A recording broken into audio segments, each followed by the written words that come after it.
When it comes to Pandas, it also provides simple APIs to write the data back to files. Let us write the revenue per order along with order ID to a file. We'll be using order items dataset to compute revenue per order. Here are the steps which you need to follow before writing data frame to a file. Make sure you have the data frame that is supposed to be written to file. In this case, it is nothing but a data frame which contains revenue per order. You need to ensure that you have right permissions on the folder under which files are supposed to be written. Make sure to use appropriate keyword arguments to write the data frame into file as per the requirements. In this case, let's try to write the output using the column names such as order item order ID, using which we are trying to compute the revenue, and also other metrics such as min, max, count along with the revenue per order. So all the 5 columns should be written to a file. We will see what are keyword arguments that are available on top of to_CSV, the API which will be used to write the data frame into CSV format, and then we will use the most appropriate keyword arguments as per our requirement to write all those 5 fields into the file. Let's run this Python notebook. It will take care of creating orders and order items data frame for us. We should be able to get the help on to_CSV by using any data frame name. You can actually say data frame name .to_CSV, then question mark, and you can see all the keyword arguments here. So in our case, we want to write revenue per order into the file with the header. With all the data frame names as columns. We have to go to the data frame and map to these keyword arguments and start using whatever we want depending upon our requirement. We want to write the output in the form of comma separated file. If you want to change the delimiter, you can change as well. So in this case, we don't need to specify with respect to SEP because we are trying to write using the default itself. However, if you wanted to write using colon or semicolon or some other delimiter, we have to override this SEP to that value. Also, when it comes to columns, by default, it is none. If you say header equal to false and columns equal to none, then there won't be any attributes that will be written to the data frame. Only data will be written. If you want to use the data frame attribute names as header, you just have to say header equal to true. However, if you wanted to override the names, you can also specify names using columns. In our case, we don't need to pass any of these things because we'll be using the data frame names itself as header. However, if you want to use some other names, you have to pass all those names as part of columns as a list. It takes a list as an argument. Now, whether to use index or not, we need to understand the data frame. Let's compute revenue per order. Then we will revisit whether this is supposed to be used or not. By default, it will be used. If you don't want to use it, you just have to say index equal to false. Similar to this, depending upon your requirements, you have to explore all these keyword arguments and start using those while writing data frames into the files. Now, we also understood that we need to have appropriate permissions to write the files into the folders. Let's review those now. So far, we are using a special folder called as /data/retaildb in our environment. In your environment, if you set up the folders the same way as we are, you might have write permissions directly and you should be able to write the data directly into that location. But if you are using our environment, or if you are seeing our environment and understand the permissions on these folders, the actual source folder /data/retaildb is owned by root, and the user which I have used to log in only have read-only access on that folder. However, each and every user will have a home directory and the user will have write permissions on it. Let's review that home folder and understand what type of permissions we have, and also we will create a folder structure to which we will write the data frame to. Now, Python provides a library called as getPass. You should be able to get the username using which we have logged in using getpass.getUser like this. Now, username will have the name using which we have logged into this server. In this case, I have logged in as ITversity. Now, I have created a variable called as base_directory. The username is nothing but a placeholder which will be replaced with this value. That's why you are seeing home ITversity data retaildb. Also, I want to create output directory variable using revenue per order under this folder. As of now, these are nothing but strings. The folders might be there or might not be there. We are not accessing the folders yet. We are just creating the path as a string. Now, we can validate whether the folder exists or not either by using shell commands like this, or we can also use Python based approach, which I will be demonstrating in a moment. You can see that there is a folder called as revenue per order. Let's remove that revenue per order folder. Here also I want to make it dynamic. So whoami is a Linux command which will give us the user using which we have logged in Linux. Now you can see that there is no revenue per order folder under this location. It is saying total 0. This is already ran and the folder is dropped. Let me move this one level up.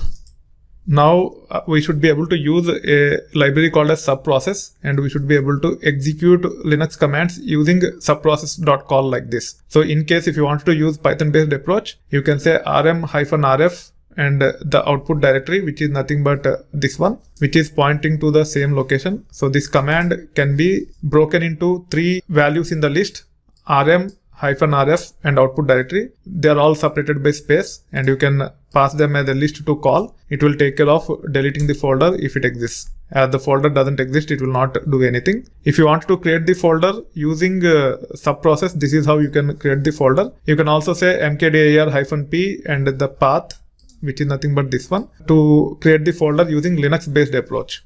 So in this case, I'm using Python based approach to create the folder. Now we should be able to validate by using subprocess.checkOutput. You can see that the folder doesn't have any files now. Even though the folder is created with the name revenue per order, it doesn't have any files. That's why it is saying total 0. Now this is the location from which we actually read the data, data retail DB. You can see that the folders and files are owned by, and all others have only read permissions. They don't have write permissions, and hence using ITversity, I will not be able to use this folder to actually write the files to. That's why we have created subfolders under home directory, which is owned by ITversity, and we are using that to actually write the data frame in the form of a file.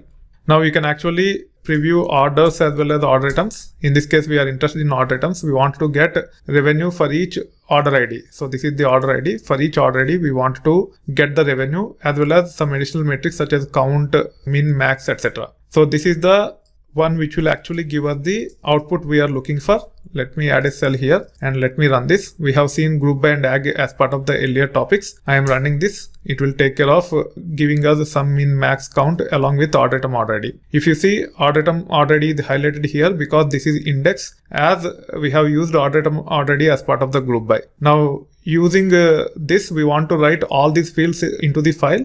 As index equal to true by default, we should be able to write without any issue. But sometimes it might not be the index. So for example, in this case, we can say reset index.